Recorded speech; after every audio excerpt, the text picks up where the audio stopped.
Saudara, Anda menyaksikan Kompas Bisnis, masih bersama saya Putri Oktaviani. Meredam kemarahan kelas menengah yang upah realnya jauh di bawah pertumbuhan ekonomi, angka tabungan yang tergerus, lapangan pekerjaan formal sulit didapat. Menteri Keuangan Sri Mulyani janji tidak akan menaikkan pajak tahun depan, meski program prioritas Prabowo Gibran sangat banyak. Tidak ada ekonomi yang dirilis pemerintah yang tak cantik. Semua data ekonomi klaim era Presiden Prabowo Subianto dan wakilnya Gibran Rakabuming diumumkan secara gagah berani. Ekonomi tumbuh, kemiskinan turun, inflasi terkendali, rojali rohana cuma rumor. Ketika angka berkali-kali sulit dirasionalisasi oleh realitas, pecahlah aksi protes. Kelas menengah marah dan merealisasikan perlawanan dengan meriuhkan jalanan Jakarta dan kota-kota lain di penjuru Indonesia. Mereka memprotes ketimpangan. Semua tuntutannya sudah jelas dari sini. 17 tuntutan rakyat, transparansi, reformasi, empati. Ada 17 jangka pendek, 8 jangka panjang. Di mana ada 12 tuntutan yang sudah kami konsolidasikan, yang mana diantaranya adalah kita menuntut DPR agar mempercepat untuk RUU perampasan aset, di mana hari ini mereka digaji dengan tinggi, tapi kebijakan-kebijakan yang harusnya pro terhadap rakyat dia tidak lakukan. Namun mereka mempercepat RUU yang pro terhadap oligarki, sehingga mementingkan kepada oligarki itu sendiri.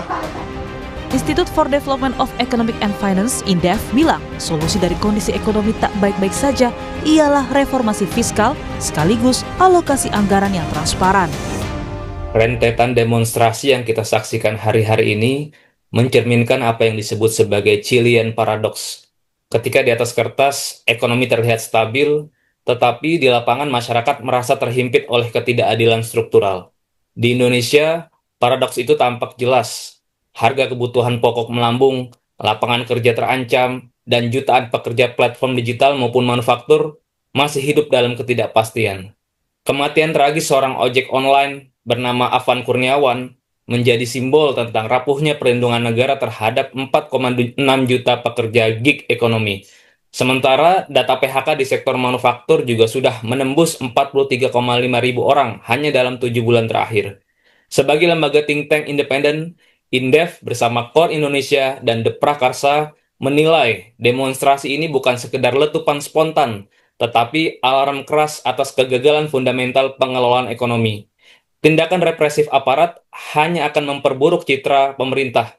Solusinya bukan gas air mata, tapi reformasi fiskal yang adil dan transparan, realokasi belanja negara dari yang bersifat konsumtif menuju belanja yang dapat menciptakan lapangan kerja, serta regulasi setingkat undang-undang untuk melindungi pekerja digital. Hanya dengan langkah-langkah konkret itu, stabilitas sosial ekonomi bisa dipulihkan, dan kepercayaan rakyat terhadap pemerintah bisa diperbaiki. Demo yang terjadi di sejumlah daerah bukanlah dari kalangan bawah, melainkan kelas menengah yang makin sulit di tengah kondisi ekonomi sulit. Ekonom UI, Jahin F. Reski bilang, daya beli dan kenaikan upah pun tak sejalan dengan pertumbuhan ekonomi yang tumbuh di bawah 2%. Jadi memang satu hal yang kita perlu akui adalah yang namanya protes itu kan berarti ada konsekuensi dari suatu kejadian. Jadi nggak ada asap kalau nggak ada api gitu. Nggak ada asap karena api. Nah, satu hal yang mungkin menjadi concern adalah ada banyak aspirasi mungkin masyarakat yang selama ini kurang didengarkan oleh pemerintah. Jadi misalnya kalau kita punya, kalau seorang itu protes kan dia either tantrum atau dia nangis gitu. Nah, sekarang mungkin masyarakatnya lagi tantrum nih terhadap banyak kebijakan yang diambil oleh pemerintah. Tadi kita perlu memikirkan bagaimana caranya agar masyarakat, khususnya kelompok kelas menengah yang merasa diabaikan oleh pemerintah itu bisa diperhatikan dengan lebih baik. Ini kan kalau kita melihat yang demo bukan kelompok bawah nih Mas Bremana. Mereka adalah kelompok-kelompok kelas menengah yang mungkin selama beberapa periode terakhir merasa memang hidupnya lagi sulit gitu. Dan kita juga tahu harga sembako masih mahal ya, beras masih cukup mahal. Jadi ketika nanti urusan perut, urusan kebutuhan sehari-hari itu tidak bisa dipenuhi oleh masyarakat, akanlah muncul hal yang kita takutkan seperti ini. Satu hal juga yang mungkin perlu saya tambahkan, kalau terkait dengan daya beli, upah masyarakat kita itu nggak tumbuh signifikan. Jadi paling secara real dalam 5 tahun terakhir upah kita itu tumbuh di bawah 2%. Ya. Meredam kemarahan kelas menengah, Menteri Keuangan Sri Mulyani janji tarif pajak tidak naik di 2026. Sisi pendapatan negara, karena kebutuhan negara dan bangsa begitu banyak, maka pendapatan negara terus ditingkatkan tanpa ada kebijakan-kebijakan baru. Sering dalam hal ini dari media disampaikan seolah-olah upaya untuk meningkatkan pendapatan kita menaikkan pajak. Padahal pajaknya tetap sama, tapi enforcement dan dari sisi compliance, kepatuhan akan dirapikan, ditingkatkan. Sehingga memang bagi mereka yang mampu dan berkewajiban membayar pajak, tetap membayar pajak dengan mudah dan patuh, sementara yang tidak mampu dan yang masih lemah dibantu secara maksimal.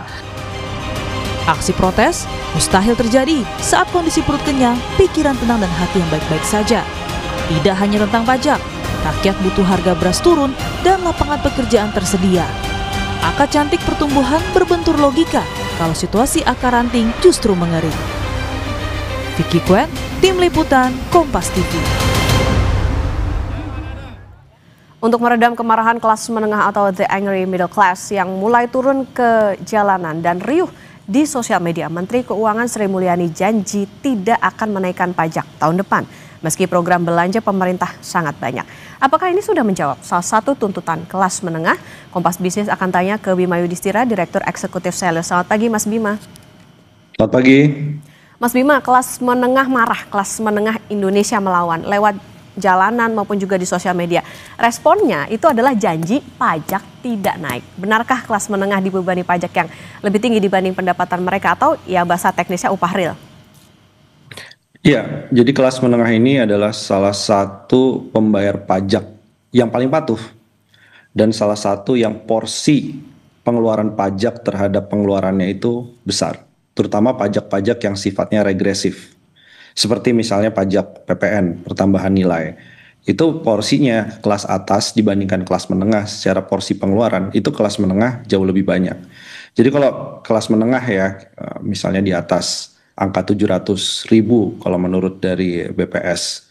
Karena di bawah itu kan 600.000 ke bawah kan garis kemiskinan. Nah, artinya yang 700.000 ke atas itu dia mengeluarkan ya dari sisi penerimaan pajak yang dibayarkan kepada negara itu bisa mencapai lebih dari 10-15% dari total konsumsinya. Jadi itu sangat signifikan sekali.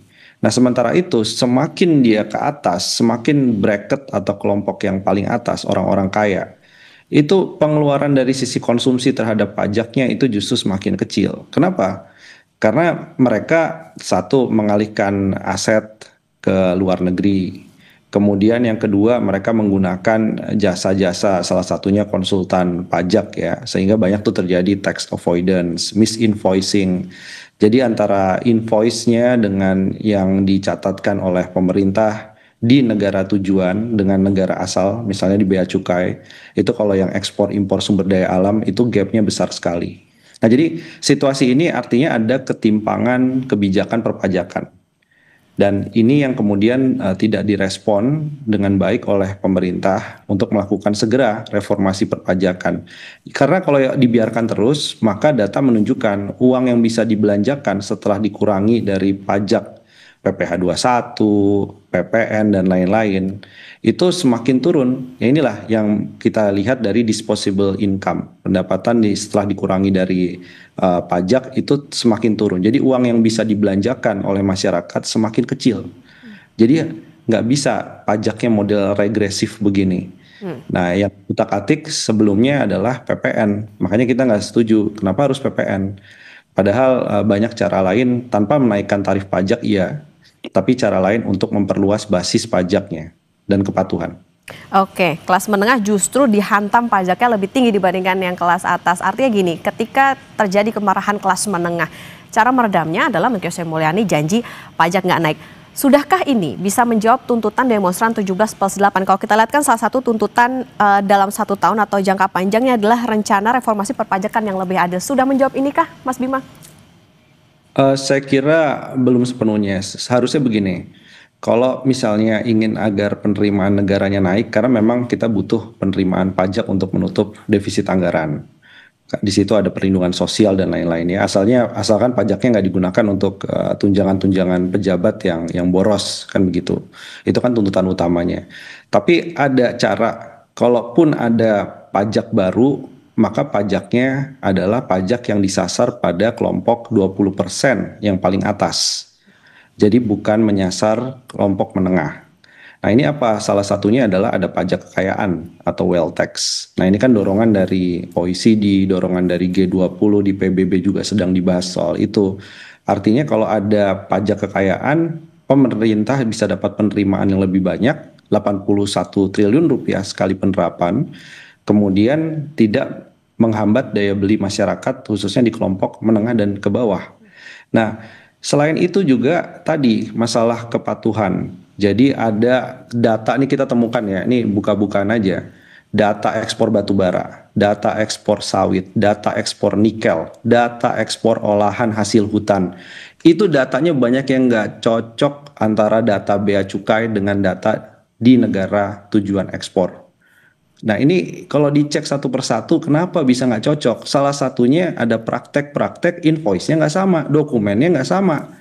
Berarti kan ada pengeluaran bea keluar yang harusnya masuk kantong negara Indonesia itu menjadi menguap begitu saja. Dari situ tuh saya percaya bukan 300 triliun.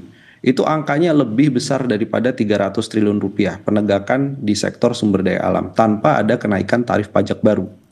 Tapi kalau kepatuhannya disasar pada pedagang eceran, ini kita nggak bisa terima. Kepatuhannya pada UMKM kita nggak bisa terima. Kenapa? Karena UMKM itu pajaknya sudah dihitung omset, kondisi sekarang tekanan daya beli itu yang paling terasa adalah pada pelaku UMKM. Buat apa misalnya sampai beberapa daerah ada CCTV di warung, kayak nggak percaya aja gitu kan sama pedagang eceran dan UMKM, kemudian warung-warung makan yang ada di daerah, itu nggak kreatif cara-cara itu. Jadi bukan itu caranya, tapi kepatuhan dan perluasan basis pajak. Oke, menarik soal bagaimana membahas compliance atau kepatuhan, tapi nanti kita lanjutkan kembali, Mas Bima dan saudara tetap bersama kami di Kompas Bisnis. Lanjutkan kembali, kita bermain hitung-hitungan nih, tidak ada kenaikan pajak di saat penerimaan pajak ditargetkan naik 13%. Nah gimana merasionalisasi ini meski hintnya adalah yang dikejar sama Menteri Keuangan adalah kepatuhan pajak dan juga penegakan aturan alias reinforcement? Iya, yang jelas rasio pajak tidak mengalami perbaikan kurang lebih dalam 10 tahun terakhir, meskipun sudah ada beberapa kali tax amnesty. Artinya tanpa ada cara-cara yang baru 2026, maka rasio pajaknya kan nggak berubah tuh, 10-11%. 12% aja hampir sulit. Jadi bagaimana nih cari pendapatan negara tanpa merubah itu? Nah ini ada perspektif yang berbeda memang. Jadi perspektifnya Kementerian Keuangan adalah memajaki underground ekonomi yang didefinisikan sebagai underground ekonomi. Ini dalam beberapa penjelasan, ini lebih ke arah UMKM yang dianggap belum patuh dalam pajak. Itu yang didefinisikan underground ekonomi. Kalau kita beda, underground ekonomi itu yang maksudnya adalah contoh, insentif pajak yang ternyata tidak berdampak pada lapangan kerja, tapi keuntungan dari perusahaan yang sudah diberikan insentif itu dilarikan ke luar negeri. Itu underground, itu ekonomi bawah tanah, akhirnya jadi nggak transparan semua. Jadi hanya dari penataan insentif pajak, Indonesia bisa mendapatkan 137 triliun, itu kalau dibenahi. Nggak boleh ada manipulasi laporan keuangan, karena ini kejadian. Perusahaan-perusahaan penanaman modal asing untuk mendapatkan insentif pajak itu dimasak laporan keuangannya. Bahkan ada yang terlihat rugi dalam beberapa tahun. Nah itu harus ditegakkan aturan itu. Nggak boleh dapat insentif tax holiday, tax allowance. Apalagi kalau klaim-klaim serapan tenaga kerjanya kecil. Nah underground ekonomi lainnya yang harusnya dikejar tanpa ada kenaikan tarif pajak. Apalagi salah satunya adalah transaksi-transaksi yang terkait tambang, terkait sawit, terkait olahan hilirisasi nikel, yang ternyata banyak bodongnya, banyak yang nggak sesuai dengan dokumen tadi, itulah underground ekonomi. Tapi kalau pemerintah dalam nota keuangan sudah mau mengejar perdagangan eceran, ini artinya apa? Berburu di kebun binatang yang akan jadi korban siapa? Yang jadi korban kelas menengah lagi. Jadi kelas menengah hari ini marah, pelaku usaha UMKM-nya marah, dijawabnya dengan apa? Dengan kalian harus lebih banyak bayar pajak di 2026. Nah, ini di mana keadilan fiskalnya itu belum bisa menjawab itu. Jadi strategi-strategi pemerintah Cortex-nya belum berhasil. Cortex-nya masih bermasalah. Perpaduan NIK dengan NPWP juga mana progresnya. Dan satu lagi adalah pemerintah 2 kali melakukan tax amnesty. Datanya mana? Artinya dari tax amnesty, dari pertukaran informasi antar negara, pajak-pajak itu data tuh banyak sekali. Jadi kita khawatir di Kementerian Keuangan itu bukan kekurangan data, tapi kebingungan dalam melakukan penelusuran data tadi dicocokkan dengan SPT, data tadi dicocokkan dengan transaksi keuangan dan lain-lain. Jadi data itu banyak sekali, Mbak. Nah, kenapa harus mencari yang baru lagi kan gitu kira-kira? Kalau misalnya data yang kemarin harusnya jadi sumber kepatuhan ke depan. Oke, ini kayaknya ada mismatch perspektif jadinya karena sasarannya kok kayaknya beda antara yang diharapkan oleh masyarakat dengan yang diharapkan oleh pemerintah. Mas Bima, APBN ini kan sangat bergantung pada penerimaan negara. Gimana sih sebetulnya kondisi perpajak Indonesia saat daya belinya tertekan dan dominasinya pekerjanya sekarang informal? Iya, artinya memang nggak berkualitas. Jadi ada pandangan juga bahwa kalau pajaknya itu ingin naik, rasio pajaknya ingin naik, berarti kan PDB-nya juga harus dinaikkan. Tapi di satu sisi formalisasi lapangan kerjanya juga naik.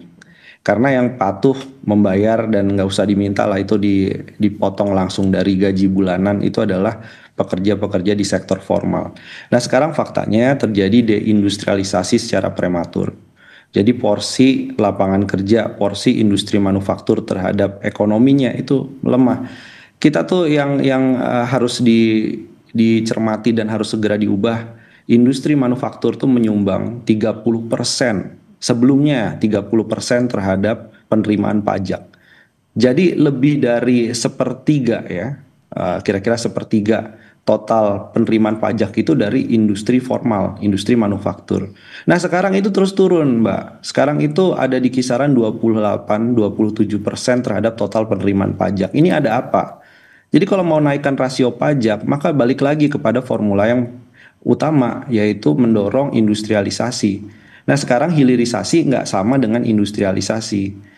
Kemudian e-commerce juga nggak sama dengan industrialisasi, karena barang-barangnya adalah bukan barang industri lokal, tapi barang-barang impor. Nah itu semua kalau diperbaiki, maka kita bisa mendapatkan rasio pajak yang lebih berkualitas. Jadi nah sekarang ini kan menggemukkan bagaimana caranya menggemukkan ayamnya kan kira-kira gitu, atau menggemukkan dombanya, itu yang harus jadi PR. Baru kemudian kalau sudah gemuk dan lain-lain, dia akan menyumbang susu, menyumbang daging dan lain-lain. Nah ini kira-kira masih kecil, tapi sudah diminta, ayo mana dagingnya, ayo mana telurnya, ayo mana susunya. Nah itulah yang terjadi dalam dinamika perpajakan. Jadi nggak menjawab persoalan untuk mencari pajak yang tepat sasaran, pajak yang tidak mengganggu ekonomi. Gitu, itu salah satu soal. Oke, berarti kami tangkapnya begini, sebetulnya yang harus didorong adalah tidak semata-mata hilirisasi, tapi juga industrialisasinya itu, dan juga tentunya ini kan juga bisa membawa ke lapangan pekerjaan.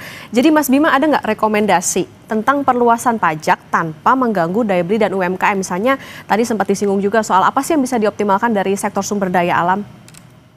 Ya, salah satunya adalah kita mendorong adanya peninjauan ulang seluruh insentif pajak. Jadi belanja perpajakan itu tahun ini saja 530 triliun rupiah. Ada 137 triliun, sebagian itu masuk ke kawasan hilirisasi yang pengawasan transparansi dan partisipasi publiknya itu kecil. Nah kita minta itu dievaluasi ulang. Kemudian ada lagi soal pajak yang terkait dengan produksi batubara, itu 66,5 triliun. Kemudian ada lagi pajak penghilangan keanekaragaman hayati karena sumber daya alamnya dikeruk, tapi ada dampak lingkungan, itu bisa jadi objek pajak. 48,6 triliun tadi ya. Dan salah satunya lagi yang sedang kita kejar adalah bagaimana mencocokkan semua data ekspor impor sumber daya alam itu dengan data di negara tujuan ekspor atau impornya. Karena kalau HS code yang sama tapi terjadi perbedaan yang mencolok, maka itu bisa terindikasi ada misinvoicing, underinvoicing, atau manipulasi dokumen ekspor dan impor. Penegakan itu saja itu sudah cukup besar, apalagi kalau sampai membereskan lahan-lahan sawit yang masuk kawasan hutan lindung misalnya. Itu juga salah satu bentuk mencari penerimaan negara tanpa menaikkan tarif pajak bagi kelas menengah. Oke, lagi-lagi kuncinya adalah evaluasi, tidak hanya mengejar tadi kepatuhan ataupun juga penegakan. Mas Bima, ini sebetulnya di luar penerimaan negara, tapi tentunya masih berkaitan dengan pejabat yang ditugaskan mengelola APBN. Waktu aksi demo kemarin, ini kan rumah Menteri Keuangan Sri Mulyani jadi target massa. Meski kita nggak tahu ya massa yang mana ini. Dengan pengelolaan APBN rumit, penuh resiko, intervensi politik, gimana negara bisa bertanggung jawab menjamin keamanan eksekutifnya, gimana Menko bisa kerja ibaratnya ya kalau nggak ada jaminan keselamatan. Iya, saya juga bingung karena di dunia ini di semua negara tidak ada satupun kejadian ya akhir-akhir ini dalam 10 tahun terakhir lah. Rumah Menteri Keuangan itu jadi sasaran amuk massa. Itu nggak pernah ada historinya, terutama dalam konteks Indonesia. Semarah-marahnya publik itu paling mentok dia aksinya kan di DPR, aksinya di depan Istana Negara.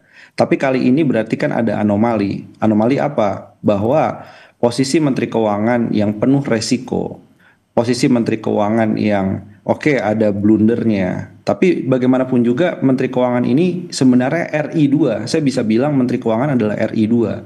Dia harus dilindungi dan dijaga oleh Presiden dengan semua kekuatan.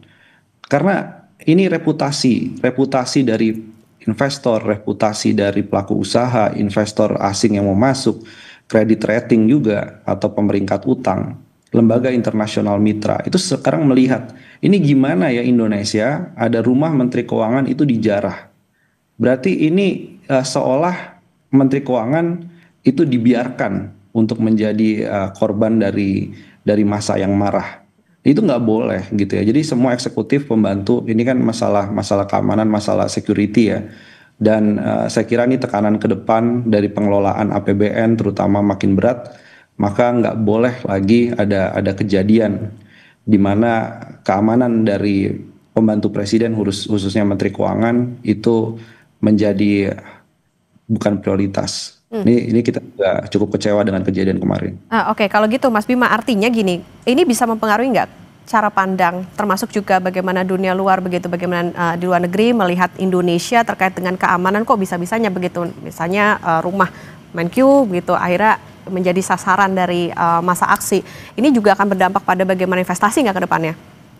Iya tentunya ya. Jadi kan kalau rumah Menteri Keuangan saja diserang, dijarah begitu, apa jaminan bagi investor yang ingin menanamkan modalnya di Indonesia? Apalagi investor nanam modalnya untuk 30 tahun ke depan, untuk 40 tahun ke depan. Nah ini kan masuk pada masalah daya saing. Daya saing itu salah satunya adalah stabilitas politik, dan salah satu masalah daya saing adalah soal masalah faktor keamanan. Keamanan bagi siapa? Bagi seluruh warga negara, bukan hanya menteri tapi juga seluruh warga negara. Jadi kejadian kemarin harapannya adalah kejadian terakhir, nggak boleh terulang lagi, karena itu menjadi citra yang sangat buruk bagi dunia internasional juga. Oke, cukupkah itu untuk bisa pemerintah bisa mengeskalasi apa yang jadi permintaan dari masyarakat, Mas Bima, termasuk soal ekonomi tadi, soal bagaimana reformasi perpajakan? Iya, ada api kan berarti ada sekam yang memang terbakar gitu. Jadi artinya masalah fundamental dari tuntutan masyarakat. Ada 17+8. Ini salah satunya Selyos juga terlibat ya di situ untuk merumuskan bersama soal masalah reformasi perpajakannya bersama dengan teman-teman lainnya. Jadi artinya ini adalah tuntutan-tuntutan publik yang harus segera diselesaikan dengan tenggat waktu yang jelas dari pemerintah dan transparan prosesnya. Kenapa? Karena tuntutan publik ini hari ini beda dengan reformasi di korupsi, beda dengan omnibus cipta kerja. Bedanya apa? Kalau dulu orang tuh harus ngelihat draft RUU-nya dulu, baru kemudian bisa mengkritisi. Hari ini nggak perlu. Hari ini masalah ekonomi fundamentalnya itu ada di depan mata. Nah jadi ini waktu yang tepat, momentum yang tepat untuk melakukan reformasi, khususnya reformasi perpajakan. Karena selama itu tidak diselesaikan, maka masyarakat terus akan bergejolak menuntut hak-haknya dan perubahan yang signifikan. Oke, harapannya sih tuntutan 17+8 ini tidak dipandang sebagai tuntutan kosong aja, tapi ini justru jadi gambaran bahwa kelas menengah ini semakin terjepit, termasuk juga dengan bagaimana tadi pajak yang tinggi, kayaknya bukan semata-mata nggak naikin pajak, tapi solusinya adalah bagaimana evaluasi, perbaikan, dan juga atur sasaran pajaknya supaya tidak ada lagi ketimpangan perpajakan. Terima kasih Direktur Eksekutif Selios, Mas Bima Yudhistira sudah bersama di Kompas Bisnis.